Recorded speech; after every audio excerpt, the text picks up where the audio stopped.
What's up, guys? Today a little video on hooking a Boss Katana up to your computer. So I had a problem with this. I have no idea, what was going on, and I did some troubleshooting. And what you're looking at here is about this driver. So what had me was, to use this driver, you must set the USB driver of the Katana 3 to vendor.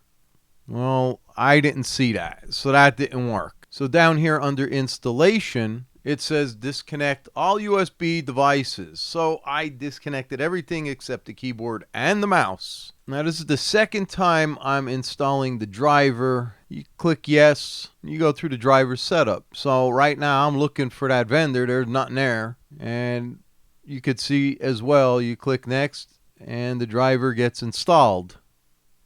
So I close it out. And you could clearly see here it said it, will be installed. Click next, and then when the installation is completed, message will appear, that was all good. And we're gonna install Boss Tone Studio right now. And as you can see, the Katana is on. USB is connected before I even turned the Katana on, and there's nothing. Tried clicking this, nothing.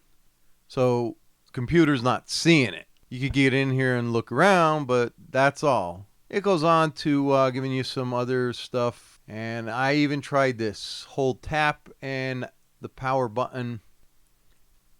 And what you're seeing now is only because I changed my USB cable. Now it's seen it.